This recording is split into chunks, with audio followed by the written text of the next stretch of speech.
जब वो उसके अभिमान में अपने को ही सब कुछ मानता है, अपने को धनवान मानता है, अपने को वैभवशाली मानता है, सब कुछ जब वो अपने को मानता है तो उस समय क्या होता है, उसके मन में अभिमान आ जाता है। और वो क्या है, जो प्राणी थोड़ा उससे नीचे होते हैं या गरीब होते हैं, उसको वो कुछ भी नहीं समझता है और अपने आप को ही सब कुछ समझता है।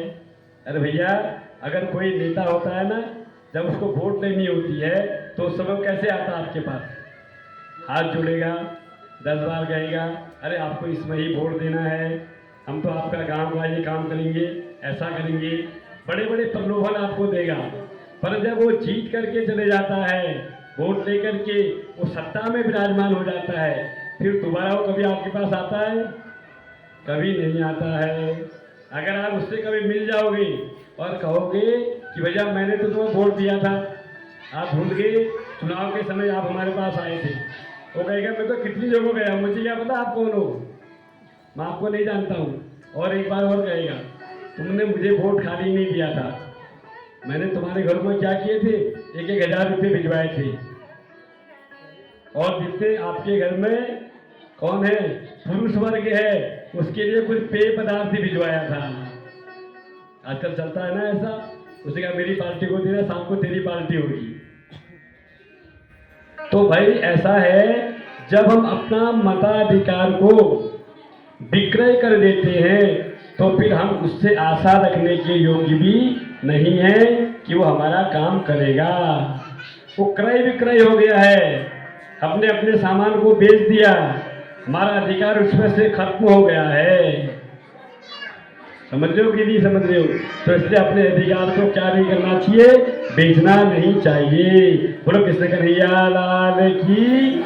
तो भगवान से कह रहे हैं कि जब वो मदान्ध हो जाता है, मद में जब वो अंधा होने लगता है तो क्या होता है, उस समय फिर उसको घाटे का सौदा होने लग जाता है। धीरे धीरे वो सत्ता से नीचे उतर जाता है। मेरी कृपा से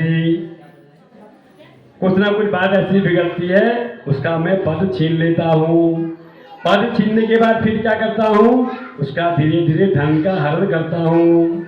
किस प्रकार से, उसे कोई रोग व्याधि आदि दे देता हूँ। फिर वो कहाँ जाता है, अस्पताल हॉस्पिटल में जाता है। वहाँ से उसको डॉक्टर क्या कहेगा, भाई तुम्हें ये बीमारी लग चुकी है। अब उसके बाद वो क्या करेगा, पंडित जी के पास जाना है। भाई किसके पास जाना है, पंडित जी के पास। इलाज भी कराएगा, इधर उधर भी घूमेगा, सब जगह घूमेगा। हम अपने संकल्प को सिद्ध करने के लिए नाना प्रकार के संकल्पों को ले लेते हैं। भैया शिव जी में जल चढ़ाएंगे ऐसा हो जाएगा, तो भागवत कराएंगे ऐसा हो जाएगा। तो कोई पितृ दोष से अगर बहुत परेशान है, वो संकल्प लेगा भैया मेरे पितृ किसी प्रकार से नहीं तर रहे हैं, कितनी पूजाएं कर ली हैं, कितने मसान खोल दिए, पर कुछ नहीं हो रहा है, पितृ की गति नहीं हो पा रही है। तो क्या कहेगा, अब भैया मुझे एक ही मार्ग है, मुझे क्या करना चाहिए, श्रीमद् भागवत महापुराण करवाना चाहिए, उससे मेरी पितरों की मुक्ति हो जाएगी, ऐसा संकल्प ले लेता है। तो वो उस समय क्या हो जाता है, बहुत परेशान हो जाता है। क्या होता है, बहुत परेशान हो जाता है। तब वो किसके पास जाता है, संतों की शरण में जाता है और ब्राह्मणों की शरण में जाता है। पर जब वो पदासीन था, सत्ता पर विराजमान था, कभी उसने किसी संत को प्रणाम नहीं किया और कभी किसी ब्राह्मण को प्रणाम भी नहीं किया। क्यों, वो अपने ही मद में है। अगर कोई उसके पास जा भी रहा है तो वो उसको पूछने वाला नहीं है। कब पूछ रहा है, जब गले गले आ गई, बहुत परेशान जब हो गया तब वो पूछता है।